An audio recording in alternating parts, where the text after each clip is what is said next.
আসসালামু আলাইকুম ও রহমতুল্লাহি ওবরাকাতুহ। প্রিয় সম্মানিত সুধী, আপনারা অনেকে আছেন আমাদের কাছে বলেন, ভাইজান পুরুষাঙ্গের রগটা ভেসে উঠে ফুলে উঠে, করণীয় প্রতিকার বিষয়ে প্রশ্ন করেন। আজকের এই ভিডিওতে প্রথমে আলোচনা করব যে পুরুষাঙ্গের রগ কেন ভেসে উঠে ফুলে উঠে। দ্বিতীয়ত আলোচনা করব কখন চিকিৎসকের পরামর্শ নেবেন। এই দুটি বিষয়ের উপরে আজকের আলোচনা শেষ করে দেব ইনশাআল্লাহ। দেখুন, পুরুষাঙ্গের রগ ভেসে ওঠা ফুলে ওঠা দোষের কিছুই নাই। শতকরা 75% পুরুষাঙ্গের রগটা ভেসে উঠে ফুলে ওঠে। এটি কেন হয়? দেখুন, প্রধানত জিনগত কারণে, বংশগত রোগের হিস্টোরি থেকে বেশিরভাগ ক্ষেত্রে পুরুষাঙ্গের রগটা ভেসে ওঠে ফুলে ওঠে। এটি জটিল কোনো সমস্যা না। Number 2, tight fit under pant পরা।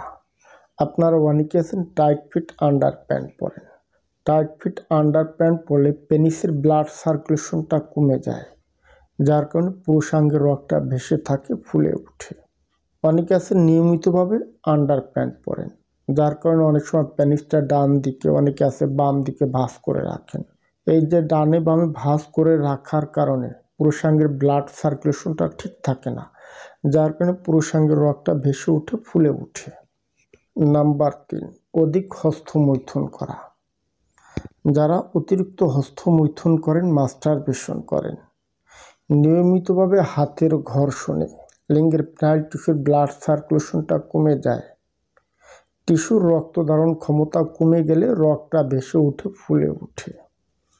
নাম্বার 4, অধিক স্বপ্নদোষ, ধাতু ক্ষয়। বিশেষ করে যাদের অধিক স্বপ্নদোষ হয়, প্রস্রাবে ধাতু ক্ষয় যায়, এদের শুক্রের উৎপাদন থাকে না, হরমোনটা ইনব্যালেন্স হয়ে যায়, বীর্যের শুক্রাণুর পরিমাণটা কমে যায়, পুরুষাঙ্গের রগটা ভেসে থাকে, ফুলে ওঠে। নাম্বার 5, যত্রতত্র সেক্স করা, সহবাস করা। অনেক পুরুষ আছেন দৈনিক 2-3 বার সহবাস করেন। অধিক সহবাসের কারণে পেনিসের উপরে একটা চাপ প্রয়োগ হয়, টিস্যুর ব্লাড সার্কুলেশনটা কমে যায়, যার কারণে পুরুষাঙ্গের রগটা ফুলে উঠে, ভেসে ওঠে। ভ্যাজাইনার মুখটা হচ্ছে অনেকটা এলাস্টিকের মতন, এইভাবে কামড় দিয়ে ধরে। যখন পেনিসটা বারবার মুভমেন্ট করা হয়, মুভমেন্ট করার কারণে টিস্যুর উপর একটা চাপ প্রয়োগ হয়, টিস্যুর ব্লাড সার্কুলেশনটা কমে যায়, রগটা ভেসে উঠে, ফুলে ওঠে।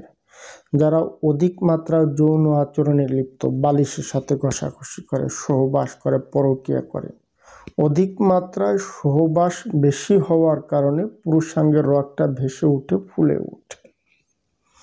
Number 6, penis varicose. যাদের পেনিসের রগটা ফুলে ওঠার সাথে সাথে ব্যথা অনুভূতি হয়, অস্বস্তিকর সমস্যা হয়, ভেইনে রক্ত জমাট বেঁধে যায়, এদের জন্য ভয়াবহ সমস্যা হতে পারে। কারণ কি, ভেইনটা যখন ভেরিকোস হয়ে যায়, তখন ভেইনের ভিতরে ব্যথা অনুভূতি হয়, রক্ত জমাট বাঁধে, লিঙ্গ উত্থানে ত্রুটি হয়, সহবাসের সময় পাওয়া যায় না, বিভিন্ন সমস্যা হয়ে থাকে। এই যে 6টা কারণ বললাম, যদি এই সকল সমস্যার মধ্যে যদি আপনার পেনিসটা ভেইন ভেরিকোস হয়ে যায়, সেক্ষেত্রে আপনি নিকটস্থ একজন ইউরোলজিস্ট চিকিৎসকের পরামর্শ নেবেন।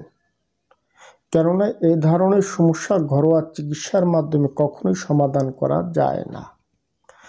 নর্মালি অবস্থায় যদি কোনো ব্যথা না হয়, জ্বালা পোড়া না হয়, এমনিতেই লিঙ্গের রগটা ফুলে উঠে কিংবা ভেসে উঠছে, এটি যদি আপনাকে সমাধান করতে চান, সেক্ষেত্রে আমি বলবো, যদি ধাতু ক্ষয় কিংবা অধিক স্বপ্নদোষের সমস্যা থাকে, সমাধান করবেন। যাবতীয় সকল ধরনের যৌন আচরণ থেকে বিরত থাকুন।